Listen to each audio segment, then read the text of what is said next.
Hello guys, welcome back to our channel aura by M&M. 1 kg chicken biryani ఎలా prepare చేసుకోవాలో చూద్దాం. చాలా easy and simple process. తక్కువ ingredients and తక్కువ masala use చేసి టేస్టీగా ఎలా ప్రిపేర్ చేసుకోవాలో చూద్దాం. ఫస్ట్ అయితే 1/2 kg చికెన్ తీసుకొని క్లీన్గా వాష్ చేసుకోండి. 2 టేబుల్ స్పూన్స్ ఆఫ్ కారం వేసుకోండి. మీ టేస్ట్కి తగినంత, మీరు కారం ఎక్కువ తినే వాళ్ళైతే ఎక్కువ వేసుకోండి, తక్కువ తినే వాళ్ళైతే తక్కువ వేసుకొని, నా టేస్ట్కి తగ్గట్టు నేను కారం వేసుకున్నాను. కొంచెం సాల్ట్ వేసుకోండి, చిటికడంత పసుపు అండ్ 2 టేబుల్ స్పూన్స్ ఆఫ్ ధనియాల పొడి అండ్ 2 టేబుల్ స్పూన్స్ ఆఫ్ అల్లం వెల్లుల్లి పేస్ట్ వేసుకోండి. 2 టేబుల్ స్పూన్స్ ఆఫ్ పెరుగు వేసుకోండి అండ్ కొంచెం కొత్తిమీర వేసుకోండి టేస్ట్ కోసం.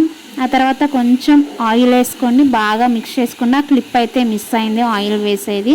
మంచిగా మ్యారినేట్ చేసుకోవాలి, ముక్కకంతా బాగా పట్టాలి ఆ కారం ఉప్పు అనేది. ఆ తర్వాత 1/2 అవర్ మ్యారినేట్ చేసుకోండి. ఫ్రిడ్జ్ ఉంటే ఫ్రిడ్జ్లో పెట్టుకోవచ్చు మీరు. 1/2 kg చికెన్కి నేనైతే 1 kg రైస్ తీసుకుంటున్నాను. ఫస్ట్ అయితే 3 గ్లాసెస్ ఆఫ్ రైస్ తీసుకొని నీట్గా క్లీన్ చేసుకున్నాను. ఆ తర్వాత వాటర్ ఎన్ని తీసుకోవాలంటే, ఇప్పుడు 3 గ్లాసెస్ ఆఫ్ రైస్ తీసుకున్నాం కాబట్టి 6 గ్లాసెస్ ఆఫ్ వాటర్ తీసుకోవచ్చు. కావాలంటే మీరు ఎక్కువ వేసుకున్నా ఏం కాదు. ఒక్కొక్కసారి 6 గ్లాసెస్ ఆఫ్ వాటర్ తీసుకుంటే మనకి ఏమవుతుందంటే పలుకుగా ఉంటుంది రైస్ అనేది. కొంచెం ఎక్కువే తీసుకోండి, 8 గ్లాసెస్ అట్లా పోసుకోండి వాటర్. ఎందుకంటే మనం పూర్తిగా ఉడికించాల్సిన అవసరం లేదు. రైస్ అనేది 80% ఉడికితే చాలు. ఫస్ట్ అయితే బిర్యానీ దినుసులన్నీ వాటర్లో వేసుకుందాం. చెక్క, లవంగం, షాజీరా, అవన్నీ మరాఠీ మొగ్గ అవన్నీ ఉంటాయి కదా, యాలుకలు అన్నీ వేసుకోండి. మిరియాలు ఉంటే మిరియాలు వేసుకోండి, ఇంకా మంచి టేస్ట్ వస్తుంది. నా దగ్గర అయితే మిరియాలు లేవు, నేనైతే మిరియాలు వేసుకోలేదు. ఇక్కడ టేస్టింగ్ సాల్ట్, గసగసాలు అవన్నీ వేసుకొని మంచిగా బాయిల్ చేసుకోండి వాటర్లో. ఇవన్నీ బాగా మరగనివ్వాలి, బాగా మరిగితేనే బిర్యానీ టేస్ట్ అనేది వస్తుంది మనకి. కొంచెం కొత్తిమీర వేసుకోండి, బాగా బాయిల్ అవ్వాలి ఇవన్నీ. బిర్యానీ ఆకు, 1 టేబుల్ స్పూన్ ఆయిల్, మీ దగ్గర నిమ్మకాయ కనుక్కుంటే నిమ్మకాయ కూడా వేసుకోండి. ఇక్కడ చూపించే విధంగా బాగా మరగనివ్వాలి వాటర్ని. ఆ తర్వాత మనం ఇందాక వాష్ చేసుకున్నాం కదా రైస్, అవన్నీ యాడ్ చేయాలి, బియ్యం అంతా. అవన్నీ యాడ్ చేసిన తర్వాత బాగా కలపండి. ఆ వాటర్ రైస్ మొత్తం మిక్స్ అయిపోయేలాగా. నేను సాల్ట్ వేసాను, మీకు చెప్పడం మర్చిపోయాను. 3 టేబుల్ స్పూన్స్ అయితే సాల్ట్ వేసుకోండి. ఇవి ఇక్కడ చూపిస్తున్నా కదా, రైస్ అయితే మనకి ఇక్కడ 80% అయితే ఉడికింది. అట్లా ఉడకబెట్టుకోండి మీరు కూడా. ఆ తర్వాత వాటర్ అంతా వంపేస్తున్నా నేను. రైస్ అయితే అయిపోయింది కదా మనకి. ఇప్పుడు ఫస్ట్ అయితే మనం చికెన్ కర్రీ ప్రిపేర్ చేసుకుందాము. చికెన్ బిర్యానీ కోసం ఫస్ట్ అయితే మనం మ్యారినేట్ చేసుకున్న చికెన్ తీసుకొని దాంట్లో 3 టేబుల్ స్పూన్స్ ఆఫ్ ఆయిల్ వేసుకోండి. ఆ తర్వాత ఒక 3 మిర్చి వేసుకోండి, ఆనియన్స్ అండ్ టొమాటోస్ కూడా యాడ్ చేసి మంచిగా సిమ్లో పెట్టి బాగా ఉడకనియాలి చికెన్ని. కొంచెం కొత్తిమీర కూడా వేసుకోండి, బాగుంటుంది.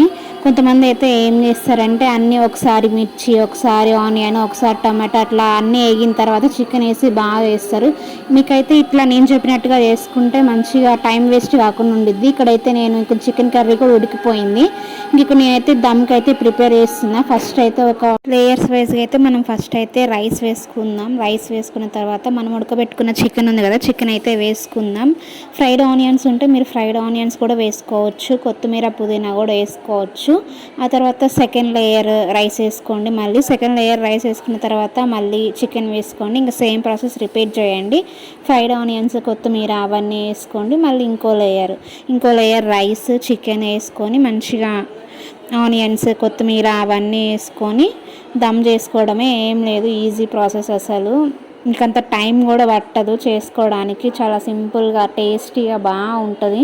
ట్రై చేయండి ఒకసారి. ఫాస్ట్గా ఈజీగా అయిపోవాలంటే నేను చెప్పిన ప్రాసెస్ అయితే ట్రై చేయండి ఒకసారి. మీరు వీడియో అయితే ఎక్కడ స్కిప్ చేయకుండా చూడండి, మీకైతే పిన్ టు పిన్ అర్థం అవ్వాలి కదా, ఎంత క్వాంటిటీ వేయాలి అయితే నేనైతే క్లియర్గా మెన్షన్ చేశాను. మీరైతే చూడండి. ఇక్కడైతే ఇంకా నేను లేయర్స్ అన్నీ అయిపోయిన తర్వాత కొంచెం కలర్ యాడ్ చేసుకుంటున్నాను.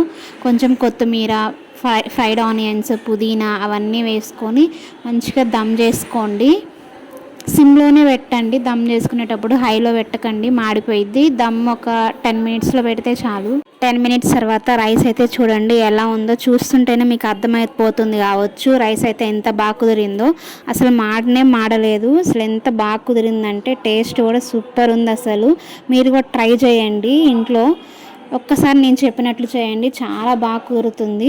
అసలు ఎప్పుడు చేయని వాళ్ళు కూడా చాలా ఈజీగా సింపుల్గా చేసేస్తారు. బ్యాచిలర్స్ కూడా ఈజీగా చేసుకోవచ్చు ఈ ప్రాసెస్. సింపుల్ ప్రాసెస్లో ఇంకా మీకు ఏమైనా రెసిపీస్ కావాలంటే కామెంట్ చేయండి. ఈ వీడియో కనుక మీకు నచ్చినట్లయితే like, share, comment and subscribe to my channel. Bye guys, thanks for watching.